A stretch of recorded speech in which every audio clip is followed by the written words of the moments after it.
Hello, guys, and welcome back to Aetheral Space 13.18, The Chicken Punk, Part 2.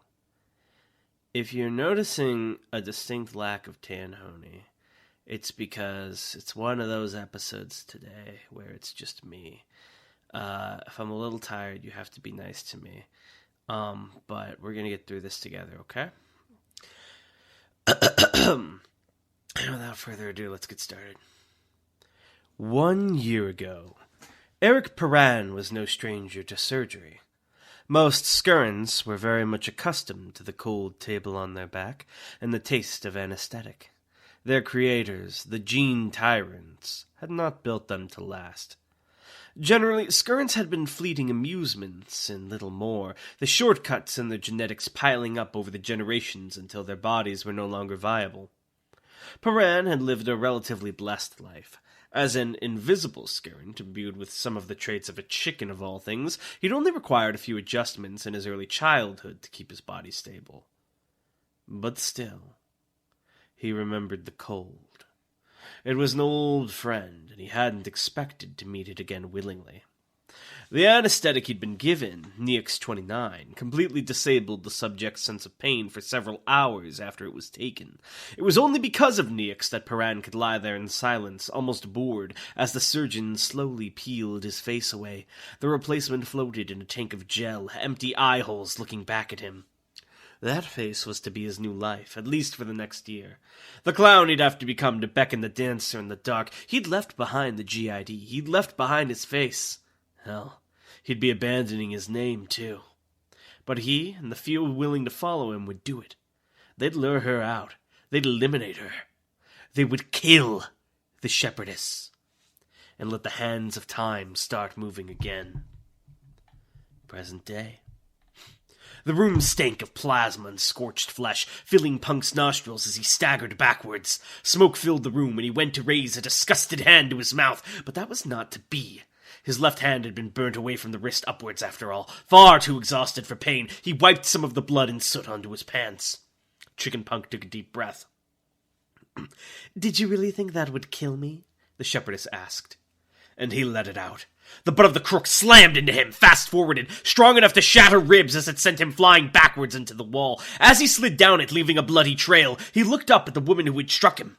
Not a scratch. The shepherdess just stood there, twirling her weapon between her hands. "How?" he groaned. He understood what had happened, but he didn't understand how it had happened. He'd had hold of the shepherdess, keeping her in place, and then she just vanished. He'd been holding nothing but empty air, and the blasts had hit. "It was inevitable that I'd break free," the shepherdess replied, thumping her crook on the floor. "I just skipped time to the point where that had already happened." "Damn," Punk chuckled, forcing himself up onto his shaking legs. "That's really something, huh?" "I think I recognize you, actually," the shepherdess considered. "Not your face, but your story. Eric Perrin, right? Jean talked about you. He didn't like you very much." The lights flickered, illuminating the shepherdess's face for just a moment. Excuse me. Chicken Punk's eyes widened behind his shattered goggles, and he bitterly wiped the blood from the corner of his mouth. "How about that?" he rasped. "Looks like I recognize you, too." "I'm not worried about that." The shepherdess's smile widened a tad. "Now, Mr. Perrin, are you ready to taste defeat?" 9 months ago. There were days when Perrin cursed his own plan. He still understood why it was the best option, and he still believed it would work, but actually carrying it out was a pain. Backstage at the Azumha Golgotha Entertainment Center, he cracked his neck. 2 minutes, Mr. Punk!" a stagehand chirped up in passing, hugging their script to their chest. "Sure thing," he grinned his boisterous grin. "Thanks, partner." "Shut up. I know I'm on in 2 minutes. I can count." The Chicken Punk vs. Colonel Decimato live show. It had seemed like a good idea at the time. Some play fighting against one of the idiotic villains from the stupid show. Good to raise his profile before his surprise entry into the Dawn contest. But reading the script again, this really was worthless. This wasn't how a real fight was at all. Biting down on an enemy knife and shattering it, you'd slice your mouth apart. Way too much posing too, and leapfrogging over the enemy to dodge? Come on. Oh, this guy's me during the Supreme fight. A real fight, from what Piran had experienced, usually consisted more of a shot to the back of the head and a brisk walk away. But he guessed this was for kids. They had a natural resistance to the idiotic. And yet, when the curtains opened, when the show began, Piran couldn't help himself. He spoke all the stupid catchphrases more enthusiastically than he needed to. He struck all the stupid poses with more gusto than necessary. He gave the crowd a show. He gave them chick-a-pong! But why? Because he could see them. He could see their eyes, countless children in the audience, locked in rapt attention, focused on their hero. Hero? Him? It was a joke, but they really felt that, didn't they? When they cheered, it was him they were cheering for, wasn't it? He could see it in their eyes change. He had reached out to them and shown them how a hero acted. When he swooped in and saved the innocent hostages, they saw him. When he stood up to the villain and stopped his selfish plan, they saw him. When he extended a hand and welcomed his former foe as a friend, they saw him. They saw him. They saw him. Chicken Punk, whispered Chicken Punk, tears invisible behind his goggles. Present day. Chicken Punk grinned. You got two things wrong just there, missy. The shepherdess raised an eyebrow. And what's that? She asked, distinctly unimpressed.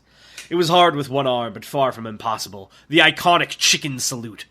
One stump planted against his hip, the other hand splaying its fingers out on the top of his head, mimicking a chicken's comb. Every time he did this on a live show, every time they played this in a kidiograph, I assume videograph, so I'm going to edit this, Tan. You can edit it back if I'm wrong. The sheer cheering was always enough to shake the building. It didn't seem to be getting the same reception here, but Chicken Punk didn't let that get him down. He spoke with confidence. You can't defeat me anymore, he smirked. I beat you a long time ago. The eyebrow rose even higher. Huh? It's like you said, Chicken Punk went on, picking the broken glass from his face piece by piece. The supremacy's made of people. The world is made of people. No matter how much jerks like you try and hit the brakes, people won't ever stop moving forward, learning, growing. That's how they work. I've seen it. You just gotta look 'em in the eyes. The shepherdess rolled her eyes. Sure, whatever. What's the second thing? He moved before he answered, a full charge, with his fist pulled back for a reckless punch, a bloody grin on his bloody lips, like something from a comic book. The name's Chicken Punk, missy! The first time Chicken Punk had gone out on the stage and played at Battle for the Kids, their cheering had just seemed like noise to him, sounds designed to irritate the ears and smother the senses, a headache waiting to happen, in other words. It was only when he discerned the words that they set his heart afire. Go, Chicken Punk! You can do it! He wasn't sure where she'd gotten all the knives from. Maybe she'd grabbed them for the kitchen, or maybe she'd had them hidden away just in case. I assume from the kitchen, so I'm going to edit that. Whatever the case, they were flying at him, dozens of them, thrown by the shepherdess with pinpoint accuracy. Each one would strike true if he let them. He wasn't going to let them.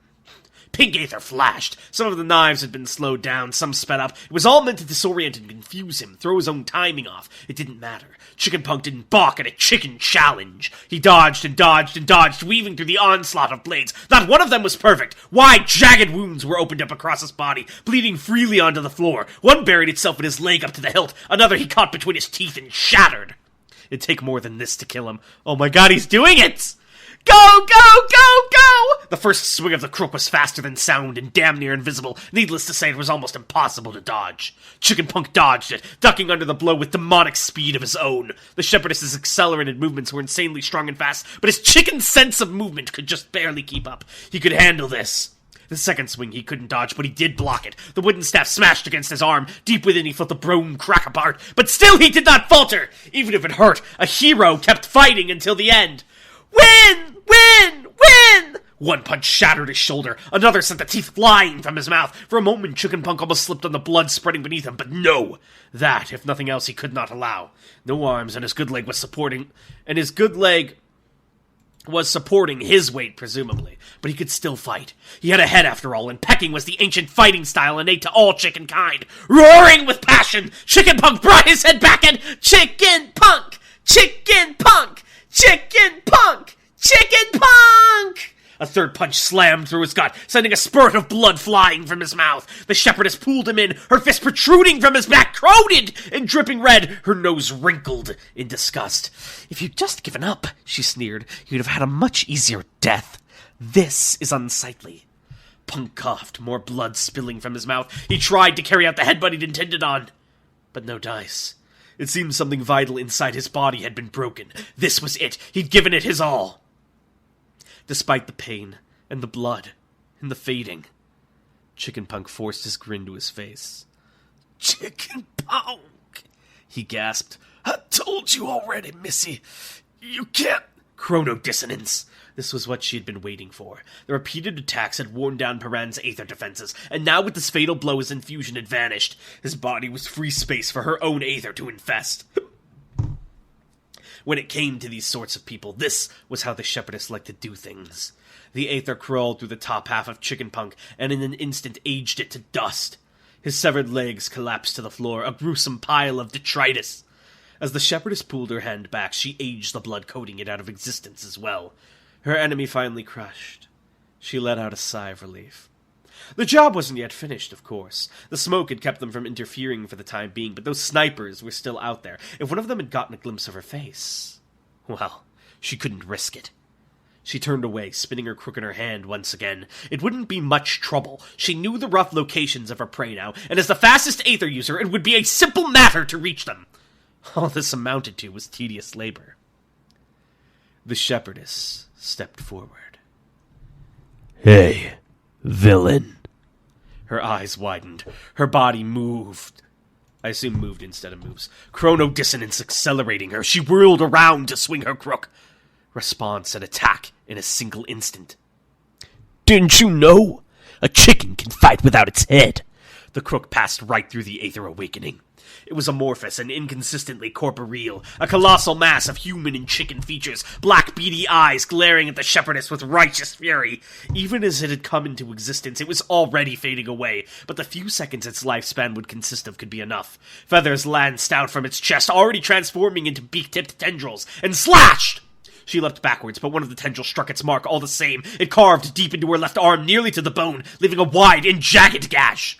As the awakening faded to its final rest, the shepherdess clutched her injured limb. The shepherdess bled. "Damnation!" she seethed. It knew what it was doing.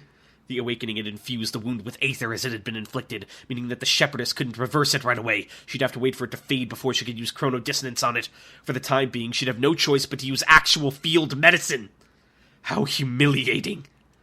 Clutching her bleeding arm, sweat covering her face, the shepherdess staggered out of the room. But not before finally aging the structure of the room to its limits, making the whole thing collapse behind her. Oh my god. I got emotional. I felt that. Oh, I wish we had that animated with the cool music, complete with this moment. His fucking Mechamaru moment. Chicken Punk! Man, what do I even ask for a fun fact for this, huh? Oh, wow. Fuck. Tan's gonna bitch at me because I didn't use OBS, but fuck it. Audio episode. Enjoy. Oh my god. Oh lord. That was good. Fuck. That was pure shonen. Fun fact question. Let's see. Colonel Decimato. That's all I've got, Tan. Tell me about Colonel Decimato. Give me the Colonel Decimato pill.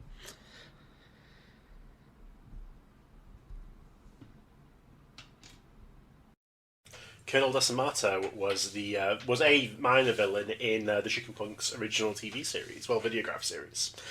He was played by the actor Roger Breaker, and he was very popular until it came out that the actor was an intimate who had hidden this from the public, and he was forced to quit. And Colonel Decimato was written out the show to be replaced by General Splendor, who is very similar in terms of his character. As for what an Inamant is, perhaps we'll find out later in the story.